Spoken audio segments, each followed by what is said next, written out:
Olá!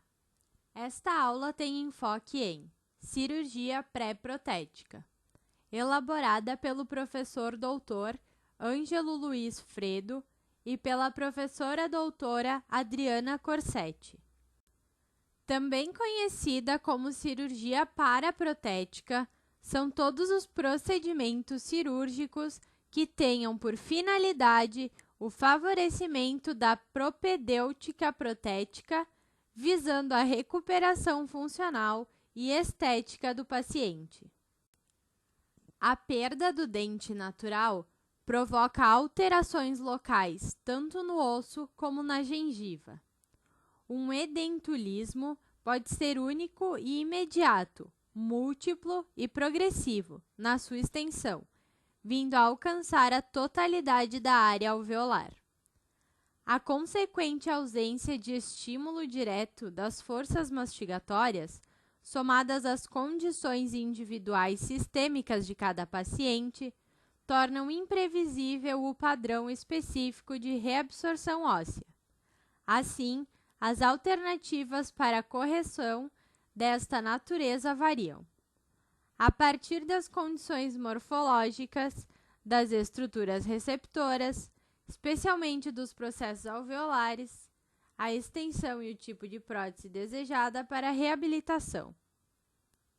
Objetivos: criar estruturas de suporte adequadas para a subsequente instalação de uma prótese que seja confortável, funcional e estética.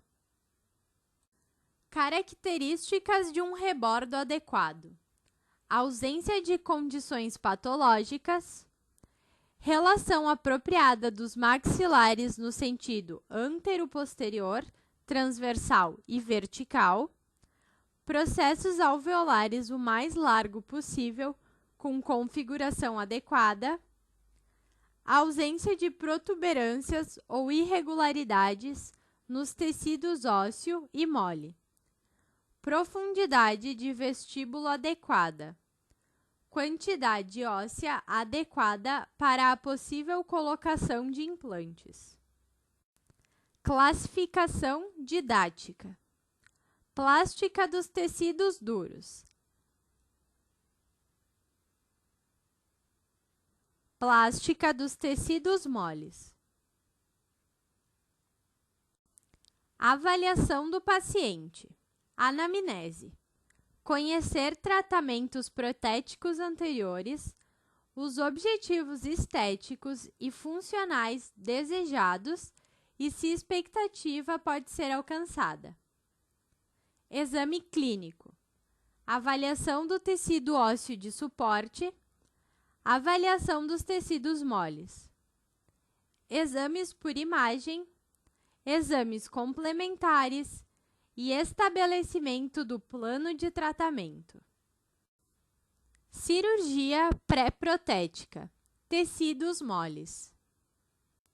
Tipo de cirurgia pré-protética dos tecidos moles: remoção hiperplasia inflamatória, sulcoplastia vestibular, remoção hiperplasia inflamatória.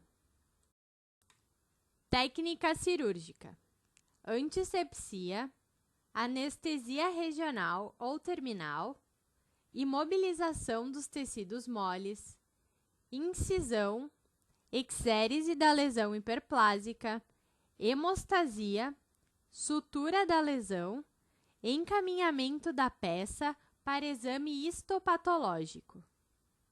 Sulcoplastia vestibular.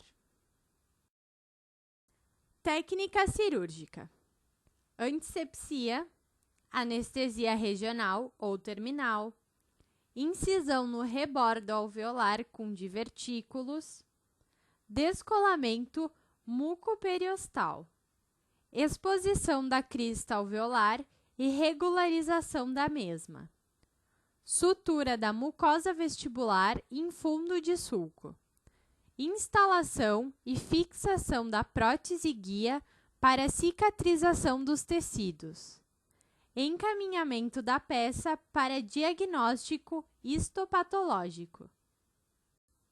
Tecidos duros. Anormalidades encontradas nos tecidos ósseos: rebordos irregulares, falta de espaço intermaxilar, exostoses, reabsorção fisiológica. Unidades a serem estudadas: plástica dos tecidos duros,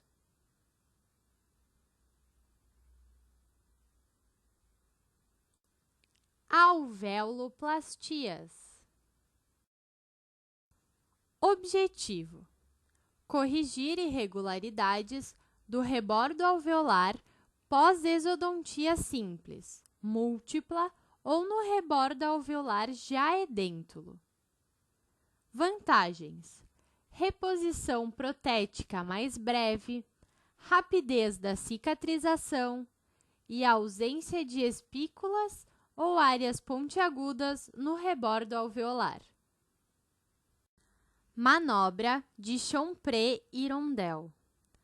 Primeiro tipo de alveoloplastia: adequação do alvéolo, reposicionando as tábuas ósseas dilatadas imediatamente após a exodontia.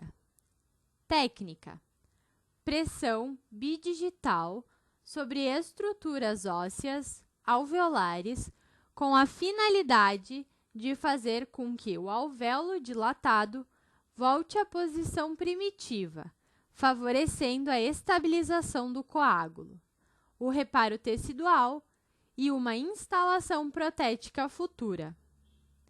Em casos de extrações ortodônticas ou com instalação de implantes imediatos, essa manobra pode ser suprimida.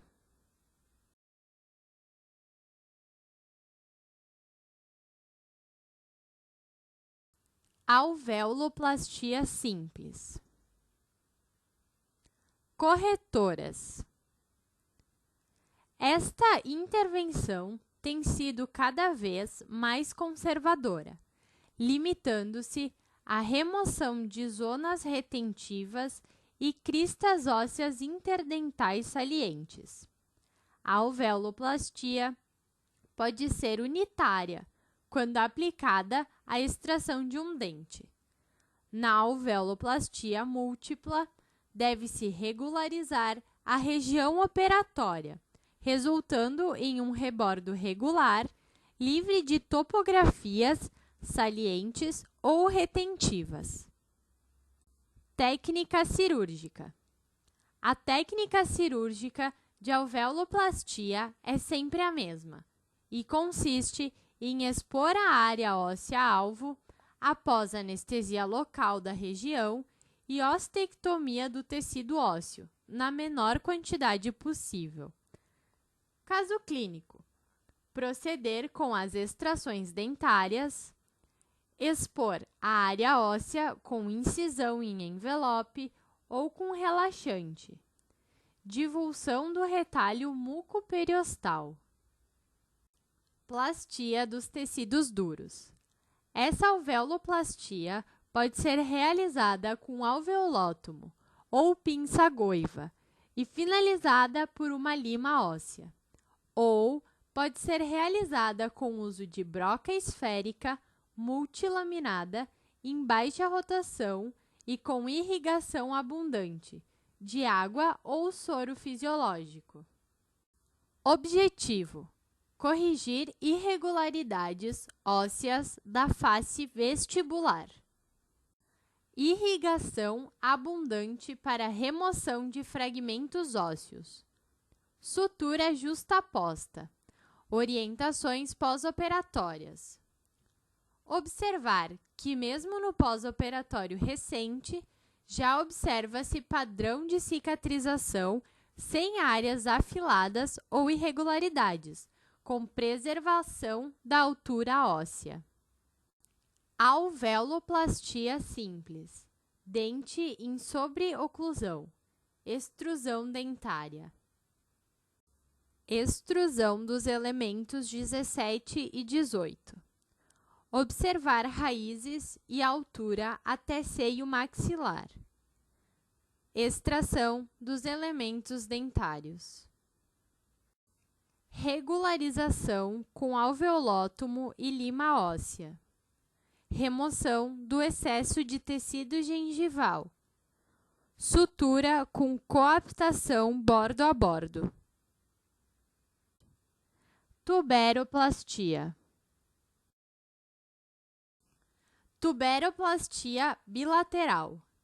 Nas tuberoplastias, ficar muito atento ao exame radiográfico panorâmico em relação à posição do seio maxilar. Sempre remover a menor quantidade óssea possível. Na presença de excesso tecidual ósseo, após anestesia dos nervos alveolar superior posterior, médio e nervo palatino maior. Incisa-se a mucosa de forma retilínea sobre a crista alveolar, associada ou não a uma incisão oblíqua vestibular.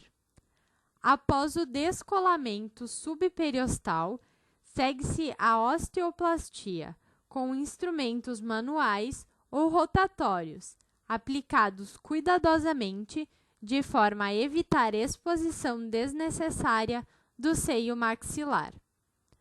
Ocorrendo comunicação bucosinusal, esta deverá ser fechada neste mesmo ato cirúrgico e os cuidados pós-operatórios específicos para esta condição prescritos. Removido o tecido ósseo em excesso, realiza-se a excisão do excesso mucoso e a sutura a pontos isolados. Deve-se salientar que o excesso ósseo pode ser virtual, estando diretamente proporcionado ao volume da pneumatização sinusal. Nestes casos, a correção volumétrica estará limitada. Tuberoplastia lado esquerdo.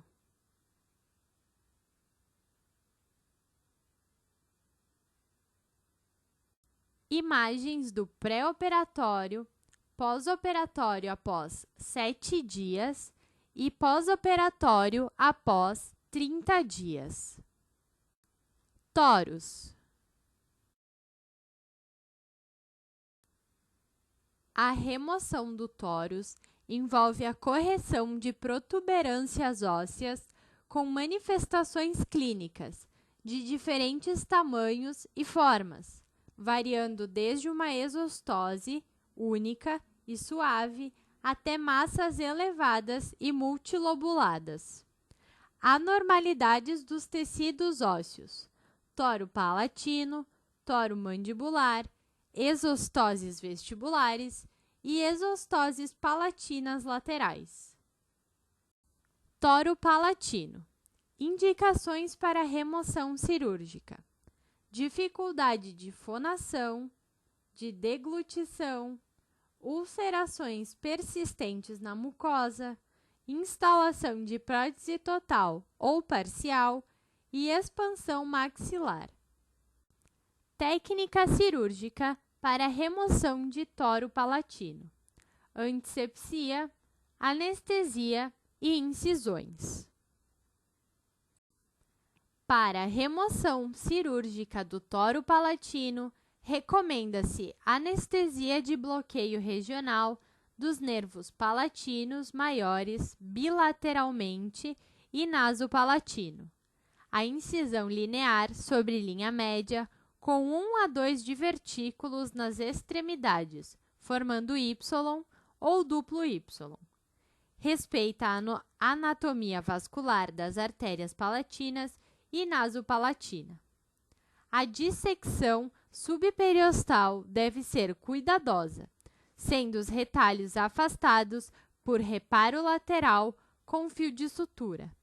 Este poderá ser sustentado nos dentes ou por pinças hemostáticas. Esta formação óssea, quando de menor tamanho, pode ser removida por brocas sob irrigação. Para toro de maior volume, recomenda-se ostectomias, com broca de fissura, criando sulcos transversais e longitudinais, rasos ao longo do mesmo. A remoção dos segmentos criados será por formão monobiselado e martelo, ou pinça-goiva. O uso suave e manualmente bem controlado de brocas esféricas permite regularização e alisamento da superfície óssea, sem risco de invasão da fossa nasal. Após a irrigação da ferida, reposiciona-se a mucosa, eliminando o excesso de tecido a partir do retalho. A ostectomia deve eliminar a alteração anatômica, produzindo uma superfície lisa sobre a qual repousará o retalho. Complicações cirúrgicas: hemorragia, perfuração do assoalho da fossa nasal, hematoma, necrose da mucosa palatina. Toromandibular. Indicações para remoção cirúrgica: dificuldade de fonação e de deglutição, ulcerações persistentes na mucosa, instalação de prótese total ou parcial. Técnica cirúrgica para remoção de toromandibular: antisepsia, anestesia, incisão, ostectomia, regularização, irrigação e aspiração, sutura. Elevação do seio maxilar, sinus lift. Elevação ou levantamento do seio maxilar. Este procedimento visa elevar a membrana do assoalho do seio maxilar, criando assim uma área subantral que será preenchida por um enxerto ósseo. Seios maxilares pneumatizados com menos de 5 milímetros de altura devem ser elevados para possibilitar a instalação de implantes e, posteriormente, as próteses dentárias. Os seios maxilares podem ser preenchidos por osso autógeno, halógeno ou biomaterial. Devemos aguardar de 6 a 9 meses para a instalação dos implantes dentários. Tomografia de feixe cônico e radiografia panorâmica evidenciam a extrema pneumatização do seio maxilar direito. Incisão em L aberto e divulsão dos tecidos. Ostectomia cuidadosa com broca esférica diamantada. Irrigação abundante de água destilada. Ficar atento quando o tecido ósseo parecer transparente. Diminuir a pressão sobre a broca para realizar a ostectomia. Ostectomia da parede lateral do seio maxilar realizada sem a perfuração da membrana sinusal. Neste momento, faz-se o descolamento da membrana com as costas das curetas para seio maxilar. Geralmente, de 1 grama é suficiente para a técnica em cada seio maxilar. Mistura-se o tecido ósseo ao sangue do paciente para que células responsáveis pela osteocondução e osteoindução possam atuar. Preenchimento cuidadoso da cavidade antral. Sutura com pontos isolados. O uso de membrana de colágeno é opcional para vedamento da janela óssea, mas certamente contribui muito para a não invaginação dos tecidos moles nesta área. Pós-operatório após 7 dias. Pós-operatório após 9 meses. Pré-operatório e pós-operatório após 9 meses. Instalação dos implantes 9 meses após para posterior reabilitação protética dentária. Referências bibliográficas utilizadas na elaboração desta aula. Bibliografia consultada: